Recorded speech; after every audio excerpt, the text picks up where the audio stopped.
The stage is set. The challengers are ready. And the battle of ideas is about to begin. How many youth can these people employ? Get ready for season 2 of the ultimate debate competition, where the sharpest minds, the boldest arguments, because all we want is eradicating poverty at its grassroots level, and the brightest young debaters go head to head. Who will rise to the top? We're going to be having healthy citizens. Who will claim the title? Tune in to find out in the explosive TV debate competition season 2, presented by iDebate.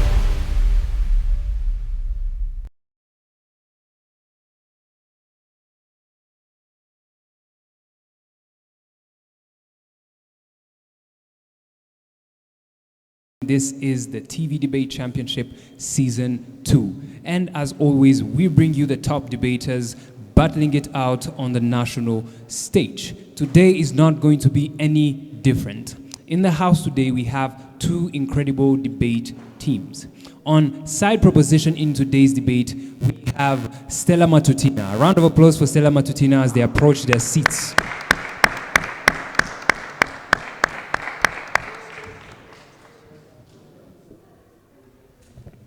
Thank you. And on the opposition side, we have lycée Notre Dame de Citeau, LNDC. Give them a round of applause as they approach the stage.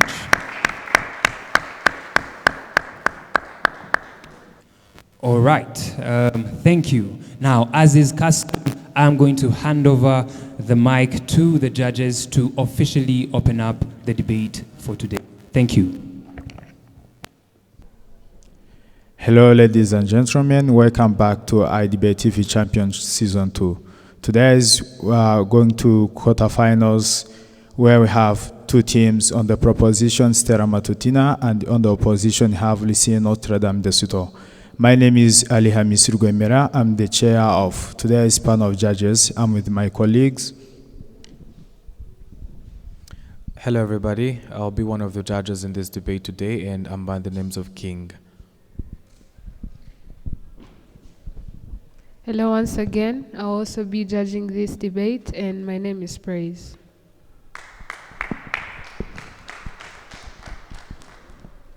Right. The motion of today states that this House believes that African nations should establish a national fund for patient capital investment initiatives to eradicate poverty at the grassroots level.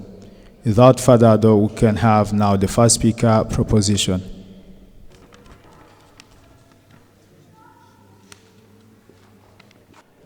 My time starts now.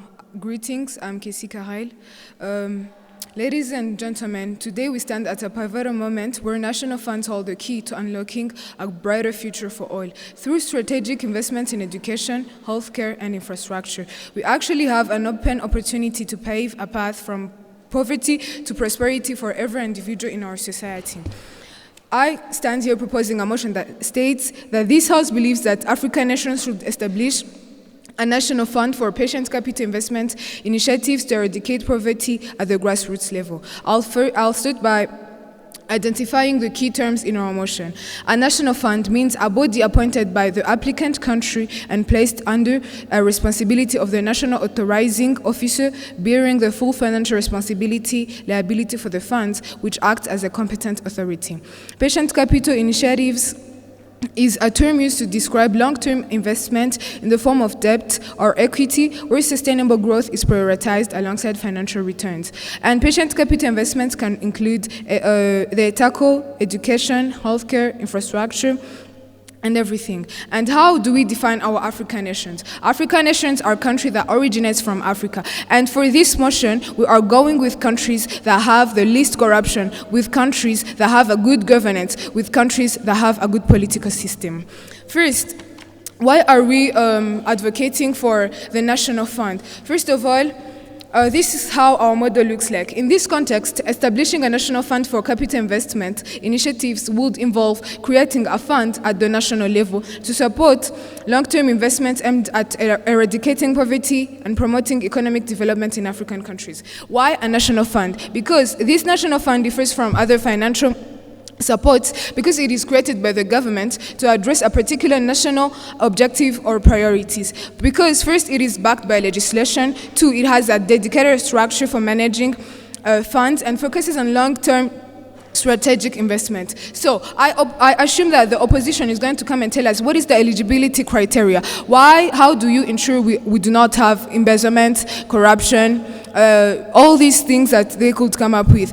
And this is our eligibility criteria. First, the body should possess expertise in finance, economic development, and policy implementation. Two, there has to be a proven track record in fund management, transparency, and a strong commitment to poverty eradication and sustainable development goals. Its success, we have seen it in Norway, Chile. So how does it work? This national fund operates under strict guidelines to invest in international stocks, bonds, and real estate. Mind you, these patient capital investments, they look for more than social returns instead of the financial returns. I assume the opposition is going to come here and tell us, so how do we account for these people if the returns takes longer? But everything that they should bring on the table should come and eradicate poverty at the grassroots level in a short time. And I suppose they might think of social equity programs, but mind you, these patient capital investments, what we are rooting for are not financial returns. What we want is a better community. What we're advocating for is a good community, is a good society that looks for its people rather than the financial returns. And how do we go from this? First of all, there is this stability and sustainability. First of all, by focusing on long-term investments, these funds can help and stabilize local economies and create jobs. How? Patient capital investments include microfinances. They include these schools, quality education, inclusive education, better health policies, and everything. They even include scholarships and empowerment of local communities.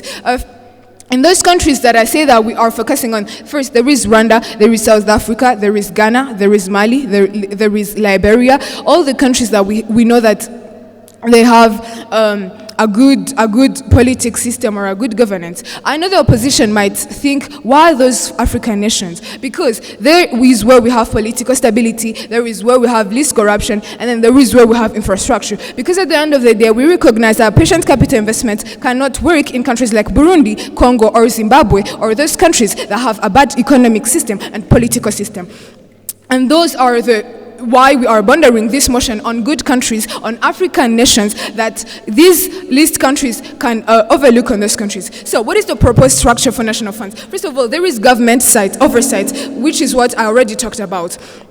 Establishing a government body to oversee the fund's operation would ensure transparency and accountability. To mean, even if we have this least corruption, and I said national fund, this is a body that is appointed by our government to look for the financial liability and stability. So to mean, there is no corruption, there is no embezzlement of funds, because there is government oversight. Two, there is partnership with private sector. We accept that the government, we are already in deficit. So if we partner with private sectors, that means we are collaborating so we can enhance the funding capacity and bring in expertise, which is what at the end of the day, we do not want to elevate people from poverty for like 2 years and then we go back to that cycle, which is the one among the things that we African nations cannot develop because we are in these unbreakable cycles of poverty. Two, there is community involvement.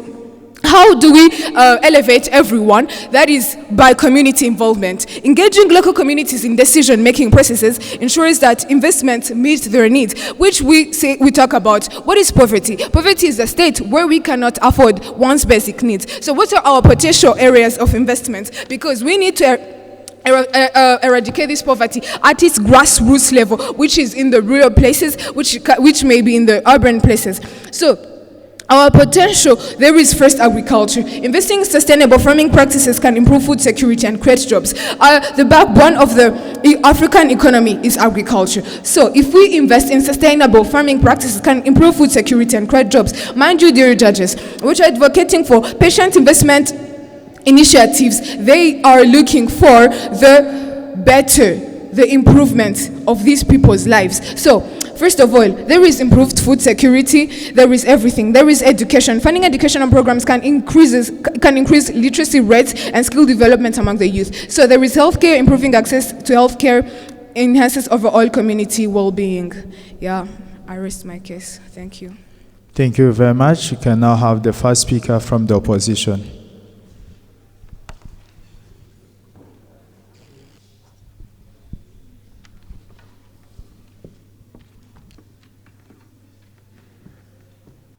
All right, thank you very much, everybody. My name is Gloria, and I am the first speaker from the opposition side. Here to oppose, I am with Ketia and Nikita as my fellow speakers. So I am here to oppose the motion that states that this House believes that African nations should establish a national fund for patient capital investment initiative to eradicate poverty at grassroots level. So dear judges, this side of the debate came here and told us that we ought to prove that our approach is better to, eradicate poverty at grassroots level. And dear judges, I would like to actually, since we are eradicating poverty at grassroots level, then we should know actually what are the main causes of poverty in Africa in the first place, which are, we have climate change, we have inaccess to quality education, and then we have wars and conflicts. We also have, these are actually the causes, the root causes of poverty in Africa, among others. So dear judges, this side of the debate came here and talked to us about how they are advocating for this long-term approach to address poverty, and yet they talk to us about how the person who is going to take this debate is going to tell us a short-term approach. So this is actually a contradiction. And also they came here and talked to us about how they want a good community. Yes, we agree. But dear judges, what they are not thinking about is we want a good community for all. So dear judges, they came here and talked to us about how they are going to be giving these national funds to people with good governance, people who don't have corruption, people. But these are actually all issues that are faced by a lot of African countries. So dear judges, their plan is not inclusive. So dear judges, also this plan, the patient capital investment initiatives are actually not addressing the structural issues, just like the political instability, all those issues that actually cause poverty in Rwanda. I mean, in Africa in general. So denied. So they are actually not here to solve poverty. They also are not, showing us how exactly they are going to solve poverty at the grassroots levels, considering these root causes. So dear judges, I would like to move on to introduce, and also, dear judges, I would like to present to you, according to the report that was made by the World Bank in 2023, dear judges, these patient capital investments they are talking about actually failed in India. They invested them for 20 years, and that is such a wastage of money and time. So dear judges, since this plan, or this side of the debate, their plan has all of those issues, so dear judges, it is for that reason we bring our approach we bring our more better and more sustainable approach denied.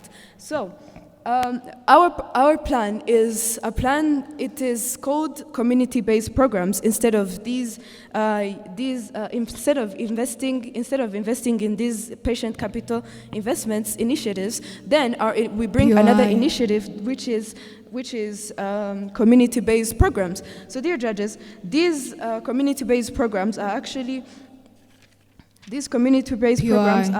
initiatives that are designed, implemented, and evaluated within specific communities. And dear judges, this is to show that, poverty at the grassroots levels, poverty is faced by, these people, it is faced by the community. So dear judges, this is why we bring a plan that is going to touch the community. So dear judges, you might be wondering, this side of the debate might come and ask us where they have been applied. So it has been applied in our very own country, Rwanda. We have programs like Girinka Munyarwanda and others. So these programs have actually helped. So since, according again to the report that was made by the World Bank, they have helped by reducing poverty by 12%, and also by increasing productivity by actually 35%, and also commercialization. So, dear judges, As my fellow speaker is going to talk about it, it is going.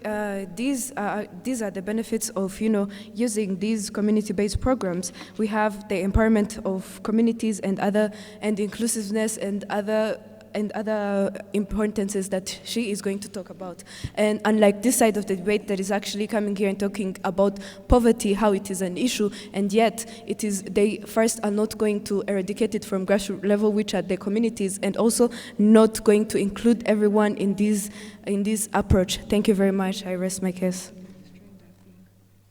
All right, thank you very much. We can now have the second speaker from the team affirmative.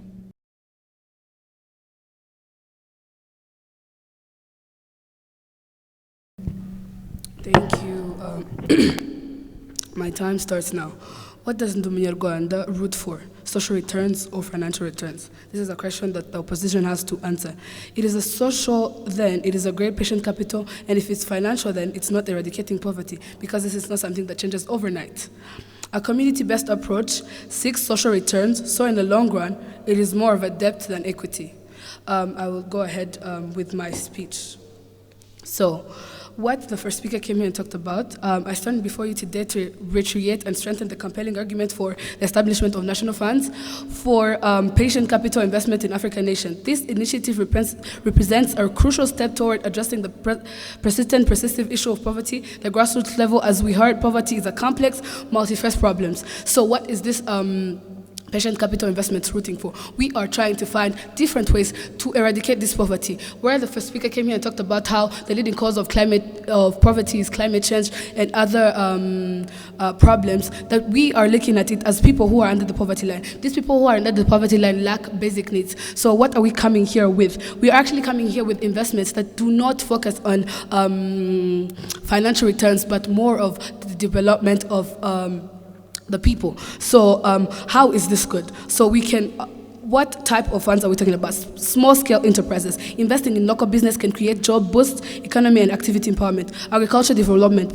Promoting sustainable agriculture can increase food security, improve livelihoods, and reduce rural poverty. Infrastructure projects investing in essential infrastructures such as road, bridges, energy systems can facilitate economic growth and improve access to the basic services. Education and healthcare. Supporting initiatives that improve access to education and healthcare can break the cycle of poverty and create opportunities for the future. So this side of the debate comes here and talks about how it is not fair for all the countries in Africa not to participate in this. How is it fair if we actually know that we're going to establish a national fund to countries that are not even going to reach the people that it was meant for? So we are choosing to bundle this debate to countries who have good governance, we are able to know that they are going to use this fund as it should be used. This is why we are actually advocating for countries with good governance, countries that have proven to be able to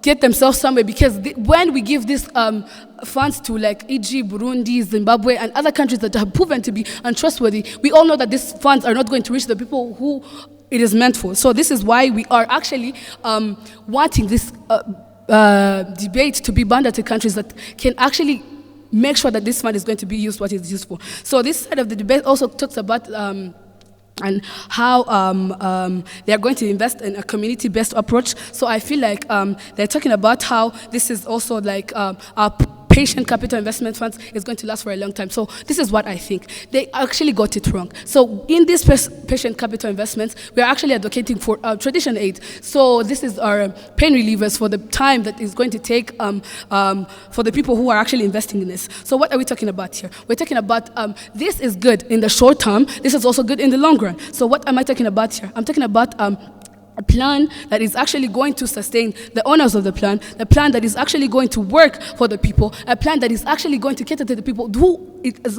supposedly has to cater to. So, as I talked about, small-scale enterprises, agricultural development, infrastructure projects. So, in Rwanda, for example, agriculture is the leading cause of what is actually contributing to the GDP of the country. So if we focus this patient investment of funds to agriculture, this is actually going to help a lot, because we're going to maximize profit, we're going to maximize land. If we talk also about infrastructure projects, we all know that there's nothing possible without infrastructures. So these patient investment capital funds are actually coming here to help us achieve all we want to achieve. So I'm also talking about education and healthcare. So what is actually a country without healthy labor? What's a country without educated labor? So they came here and talk about how education is a problem. So what are we bringing here? We are advocating for people to actually start businesses such as schools, hospitals, so that they can cater to these problems. See? So we're actually making money for the person who's starting the business. We're also helping the person who's actually growing in this business. So as my point, I think this is, we take the debate in their world and in our world. So we talked about funds, we talked about the World Bank, we talked about the United Nations Development Program, we also talked about African Development Bank, ADBF. My first speaker came here and actually explained the eligibility criteria. The body should process expertise or finance economic and policy, providing track record in fund management, transparency, and strong commitment to poverty eradication, SDGs.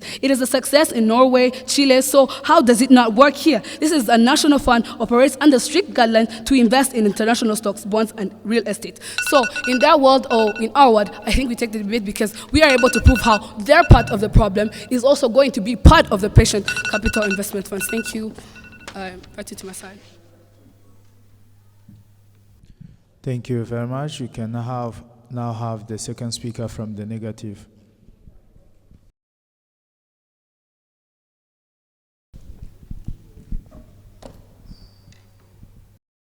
Good afternoon, dear judges. I'm Kariza Ezenikita from the opposition side, and I'm here to oppose the motion that says that this House believes that African nations should establish a national fund for patient capital investment initiative to eradicate poverty at grassroots level. Now, dear judges, the team proposition came here and told us the criteria that we're going to be using today, those being good governance, transparency, and transparency and good governance. Now, dear judges, I would like to tell you that if we're going to implement this policy in these countries, dear judges, these countries really are like halfway there to solving the problem. So if we're going to be focusing on these countries, dear judges, we're forgetting about those other African nations that do not have the ability to like reduce their rate of poverty. Dear judges, at the grassroots level, they do not have like the way they have started to reduce this poverty. Now, if we're only addressing these countries, we are going to be forgetting about those other countries that are part of Africa, and they also need to eradicate poverty at their grassroots level. Now, the side proposition is basically advocating for this patient capital investment. Now, dear judges, I want you to evaluate the problems that this plan of theirs is not going to be addressing. First of all, dear judges, this plan of theirs denied. This plan of theirs is going to be addressing some problems, but they're going to be forgetting about some problems that are really affecting our country. Our continent, Africa. For example, climate change, dear judges. They didn't say, and basically, according to the World Bank, climate change could force 100 million people into extreme poverty of the next decade without urgent action taken. Now, dear judges, if we're going to be focusing on these areas that they are telling us to focus on, now, dear judges, how are we going to be solving the problem of climate denied? How are we going to be addressing this problem, which is climate change, which leads to many problems, dear judges? Not only climate change. Climate change can lead to disasters, natural disasters such as floods and droughts. And these floods and droughts are the ones that are causing many problems with the agriculture they are talking about, and they can actually disrupt the carrying out of the efficient agriculture so as to get the actual production that we're looking for. Now, dear judges, my side of the debate, we're here advocating for community-based programs. Now, what are these programs? These are programs that are based literally in the community. They're helping people from the community. That means from those lower areas, from rural areas, they're going to be helping these people, like helping them form a community or a cooperative, so that they will be working together to solve the problem. They're the ones who know the problem they have, and they will, by these community-based programs, they're going to be solving those problems that they have together as a team, so as they can address the problems they have. Now, dear judges, there is going to be community involvement, where local residents are involved in planning, implementing, and evaluating the programs, as I just said. If they're the ones preparing these things, are the ones having a hand in the in the solving of their own problems, I think it's going to be more efficient because they're the ones who know the problem they have, and they're the ones who know where to attack this problem. Now, dear judges, the next thing is holistic approach. These community-based programs have a holistic approach where they often address multiple issues simultaneously. Now, dear judges, these cooperatives might I tell you that they'll be addressing different problems simultaneously, such as some smallholder farmers may form a community so as to get a better market for their yield, therefore solving the problem of inefficient market, which may lead to them not actually getting the market for their produce, and which may lead to them not getting income that they need. And what are the potential benefits of our plan? First of all, there will be empowerment of communities. Since this is going to be implemented in communities, then this means that we're going to be empowering these communities so as for them to work together and help themselves lift themselves out of poverty. Now, dear judges, where has this community-based programs worked? The first example is Brazil, where the Zero Hunger program has been effective in reducing poverty and hunger, particularly among rural populations. And also we have Rwanda, where the HAY program, a community-based development initiative, has helped reduce poverty and improve livelihoods in rural areas, whereby between 2011 and 2022, there was a 12% reduction in poverty, dear judges. And this hereby proves that our plan is better at solving the problem of poverty at its grassroots level. Thank you. I rest my case. Thank you very much. We can now have the last speaker from Team Proposition.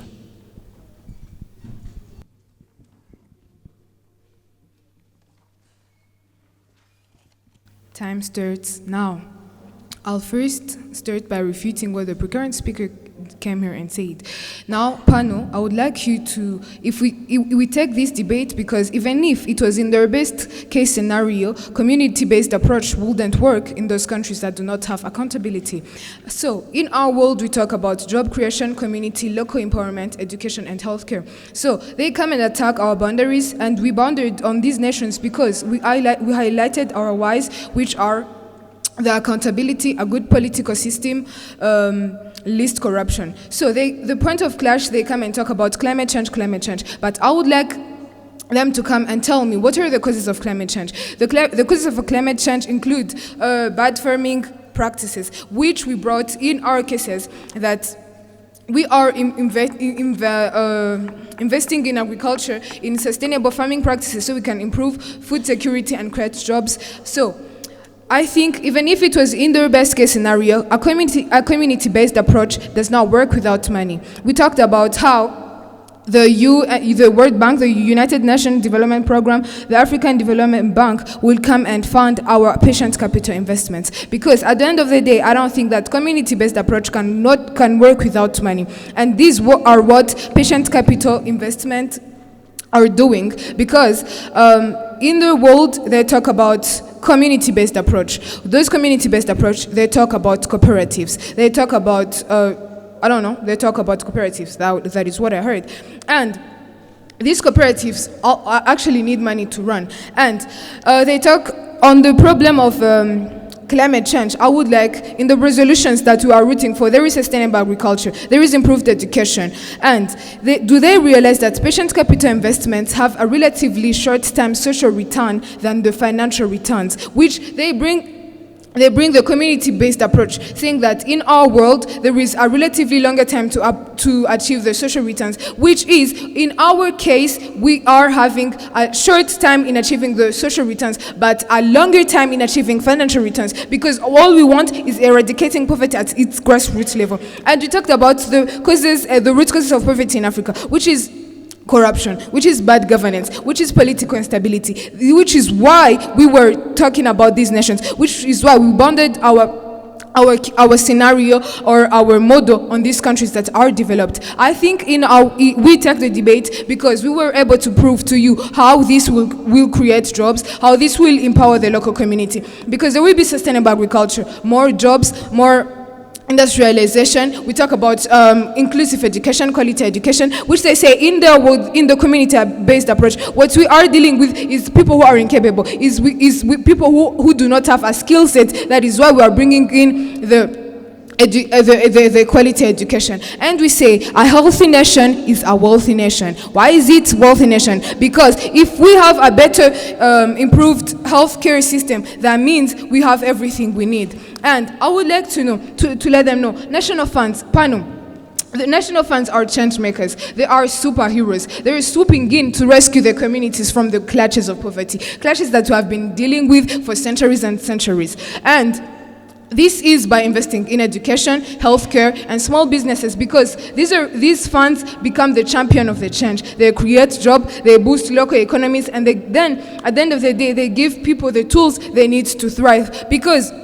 if we receive these patient capital investments, at the end of the day, I told you, they seek social returns more than financial returns. So how does it work? They give you the money, you form a cooperative, which is what they bring. I think their community-based approach is a patient capital investment that lack more details. And what you are bringing is patient capital investment that has details how this is going to work. Because at the end of the day, people will not form a cooperative that is not accountable, a cooperative that has no skill set, a cooperative that has no funds, and then unless they failed to prove to me how their community-based approach all alone was coming to eradicate this poverty at its grassroots level, then we take the debate, because at the end of the day, the problem we have is the poverty that we have. We highlighted whys, and then we bring in the solution. And this is the conclusion why we take the debate, because our approach can solve poverty, and then people can thrive.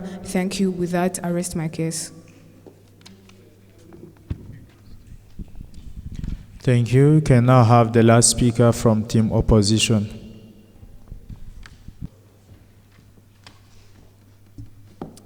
Thank you very much. My names are Ingabire Kezaketia, and I'm the third speaker from the opposition side of the motion that states that this House believes that African nations should establish a national fund for patient capital investment initiatives to eradicate poverty at the grassroots level. Now, dear judges, in a nutshell, I want us to first understand what is the proposition the opposition side fighting for in this debate. So, the proposition side has come and gave us criteria for the motion that states that this House believes that African nations, dear judges, that African nations should establish a national fund. Now, the proposition side has come and told us that the criteria will be applied to the people, to countries that have transparency, good governance and policy, and proper implementation of policies. Now, dear judges, my second speaker has come and argued the criteria that the proposition side has set for us, because in this motion, we are supposed to analyze whether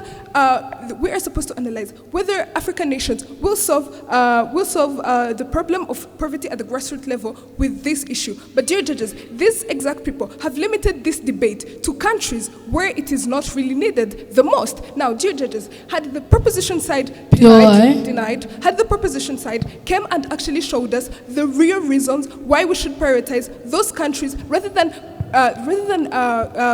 bringing a holistic approach that involves all African nations, we would have agreed. But since the proposition side has failed to clearly denied, since the proposition side has clearly failed to show us why those countries that have transparency, good governance, as well as proper policy implementation are the ones that are the ones that we should apply this policy in, then we do not accept their criteria. Then let's continue. So the proposition side has come again and showed us that Norway and Chile are all good examples of where patient capital investment have worked. Very good for them. But now, what are we talking about?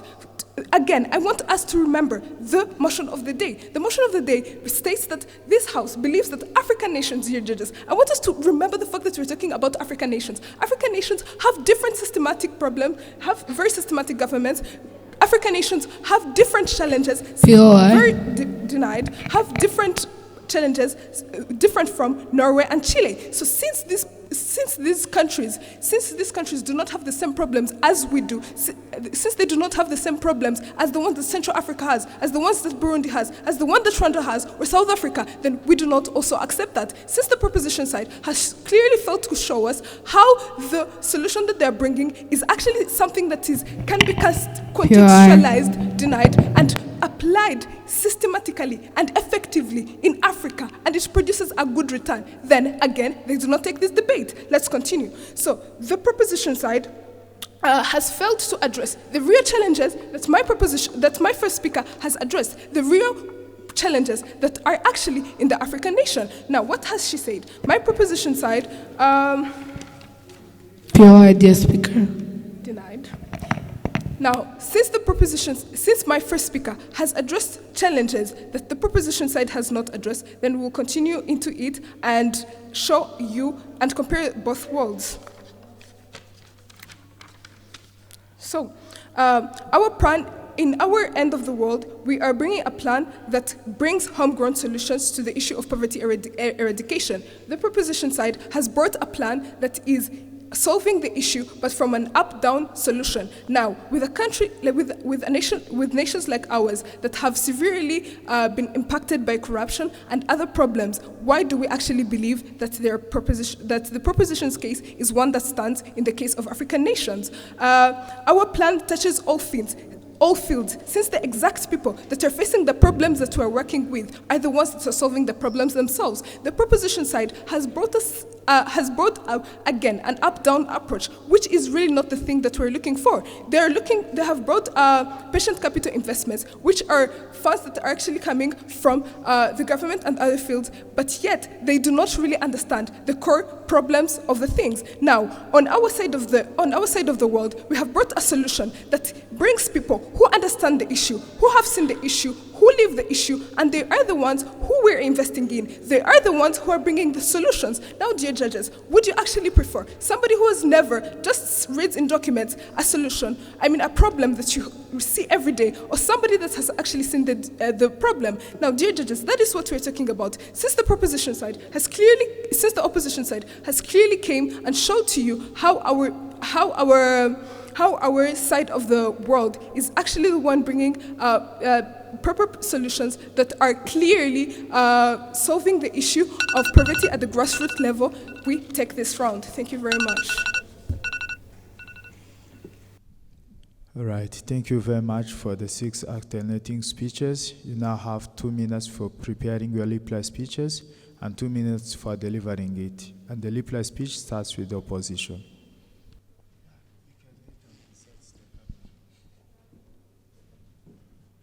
All right.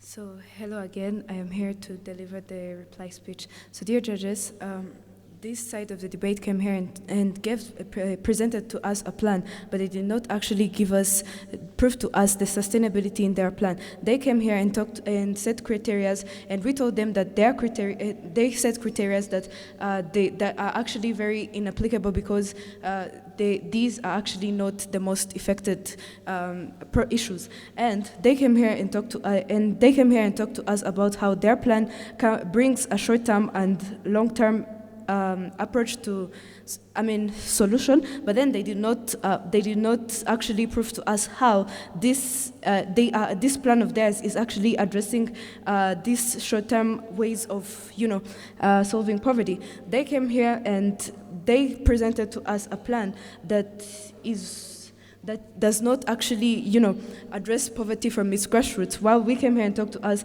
we gave you a plan we talked to you about a plan that is community-based programs, which are actually here to solve all the problems that they mentioned, including the fact that they solve them now, and they also solve them in all countries, unlike their plan, which come here and set realistic criteria. They came here and gave us examples of how their plan actually worked in Norway and Chile, while we talked to them about how these are actually very different countries, and they do not actually have any characteristic or anything in common with Africa, which we are dealing with today. We came here and we brought actually a plan that is, that is solving the problem of poverty, that it touches all fields, and it actually deals with the exact people who are dealing with the problems. They know how to approach them and they know how to solve them, so this is actually a very sustainable plan. So dear judges, that is why we think we won this debate. Thank you very much.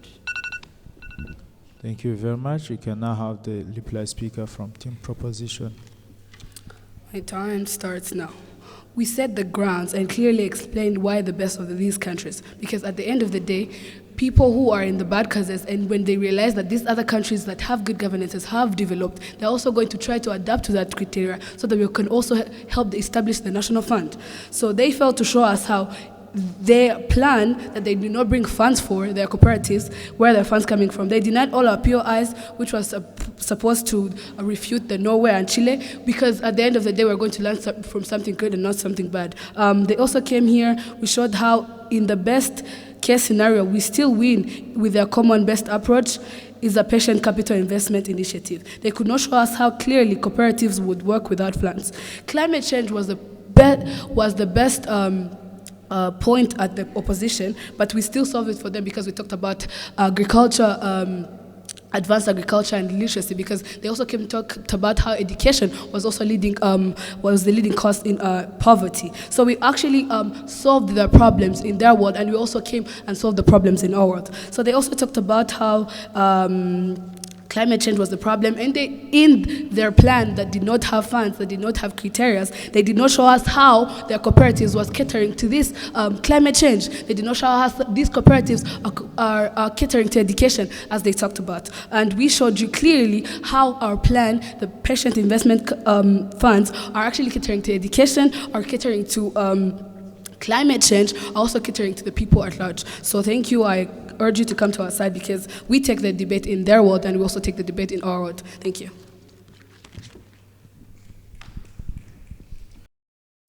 No, thank you very much. This was a wonderful debate for experienced debaters like you. Now the judges need some time to discuss and take the verdict. We'll be back soon. Thank you. All right, another interesting debate indeed. I will go ahead and unveil the judges' verdicts as I have here, although today we're going to switch it up a little bit. I'm going to unveil the verdicts and then announce who won by how many votes.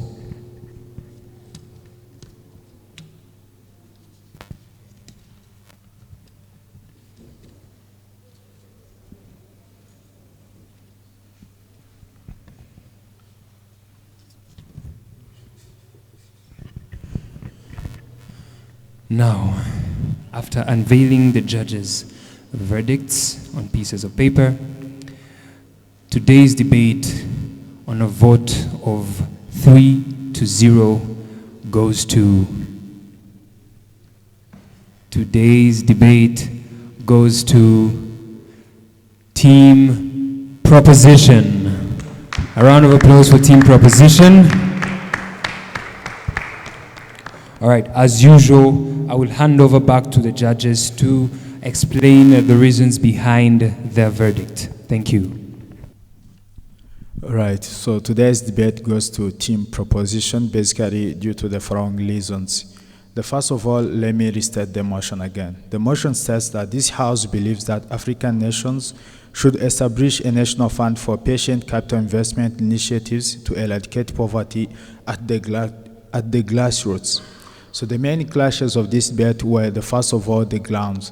The proposition has said few countries of African nations, because at the end of the day, as they claimed, that there's no point to state the countries which have other reasons so that the plan could not be implemented. This means where they give out the examples of countries that includes corruption and political instabilities.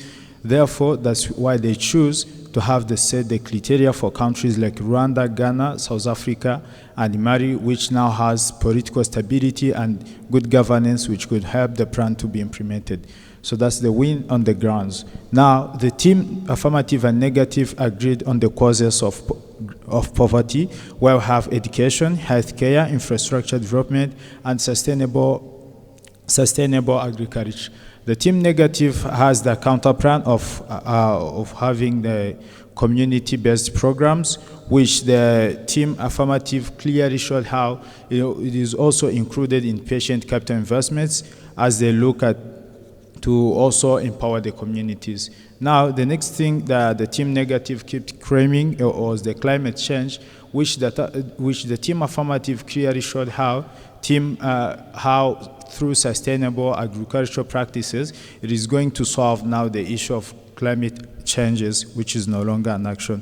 Also, the team affirmative showed how clearly their plan was giving the short-term social returns as well as the long-term financial returns to have now their plan. Also, including the both benefits that the negative counter plan was bringing, which was the job creation, as well as through giving access to education, healthcare, infrastructure development, and sustainable agricultural practices. It will also generate more job creations, as well as now eradicating poverty at the grassroots. So for those reasons, we decided to give this round of debate to team proposition. Thank you. All right, much appreciation to the judges for the verdict. Once again, congratulations to the proposition team, Stella Matutina. Before we actually close out today's debate, I would like to ask a few questions to the victors of this particular round.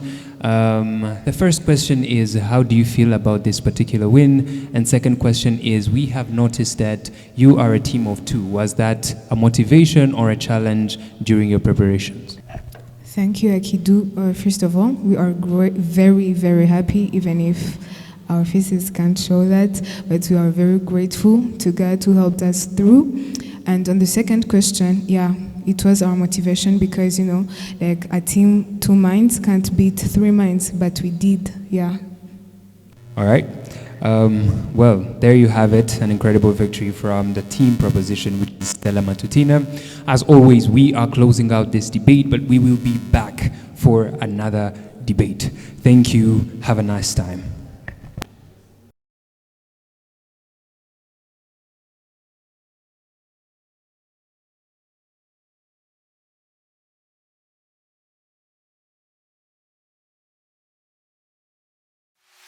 The stage is set. The challengers are ready. And the battle of ideas is about to begin. How many youth can these people employ? Get ready for season 2 of the ultimate debate competition, where the sharpest minds, the boldest arguments, because all we want is eradicating poverty at its grassroots level, and the brightest young debaters go head to head. Who will rise to the top? We're going to be having healthy citizens. Who will claim the title? Tune in to find out in the explosive TV debate competition season 2, presented by iDebate.